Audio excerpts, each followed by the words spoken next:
Angkatan bersenjata Rusia terus bergerak maju ke arah Kurahovo 6 Mei dini hari.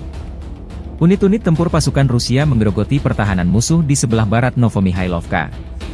Blogger Ukraina pro-Rusia Yuri Podolyak melansir pasukan Rusia berhasil memasuki Paraskovievka dan mendapatkan pijakan di bagian timur pemukiman ini. Mengingat ukurannya yang kecil, pasukan Ukraina diprediksi tidak akan bisa bertahan lama di sektor ini.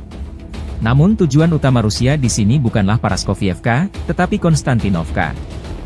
Di mana Konstantinovka adalah pusat logistik terpenting angkatan bersenjata Ukraina ke arah ini. Kehilangannya akan berdampak paling buruk pada pertahanan musuh di area Ugledar, tulis Yuri Podolyak di akun Telegramnya 6 Mei 2024. Sementara dari sektor Ocheretino, kontak senjata kubu Rusia dan Ukraina nyaris berhenti diprediksi akibat hari libur Paskah. Sementara di selatan Ocheretino, pertempuran dimulai di pinggiran Novopokrovka. Di bagian utara Ocheretino, setelah jatuhnya Arhangelsk ke tangan Rusia, pasukan Volodymyr Zelensky memusatkan seluruh perhatian pada sektor depan di daerah Novoalexandrovka. Ini adalah titik paling rentan bagi garis pertahanan angkatan bersenjata Ukraina. Dan Ukraina diprediksi mempertahankan wilayah ini dengan kekuatan penuh. Pertempuran sengit diprediksi pecah di sini selama beberapa pekan ke depan.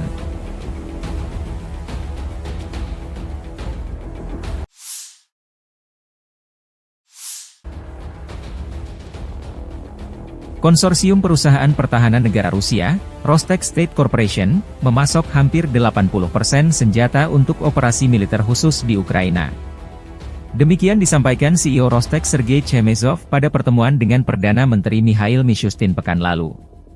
Sebagian besar perusahaan telah beralih ke pekerjaan 3 shift sejak awal operasi dan meningkatkan kapasitas produksi.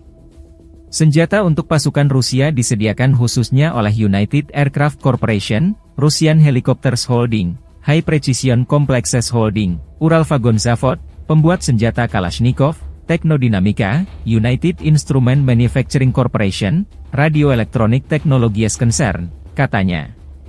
Kementerian Pertahanan Rusia pada tahun 2023 menerima jet seri baru Su-57, Su-35S, Su-34, Su-SM-2, pesawat angkut Il-76MD 90A, pesawat Yak-130, Ka-52M, helikopter Mi-28NM, T-90M tank Prorif, kompleks pengintaian artileri penisilin, dan perangkat keras tempur lainnya, kata Chemezov. Perusahaan negara Rusia, Rostec State Corporation, membukukan pendapatan hampir 2,9 triliun rubel, 31,6 miliar dolar Amerika, pada tahun 2023.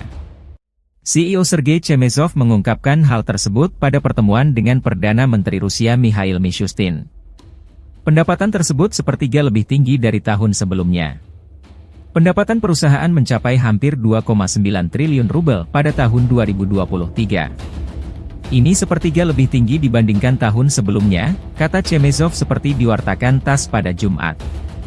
Ia menambahkan, pendapatan non-pertahanan juga meningkat pada tahun 2023 hampir 1 triliun rubel, 10,92 miliar dolar Amerika. Download Tribun X sekarang. Menghadirkan lokal menjadi Indonesia.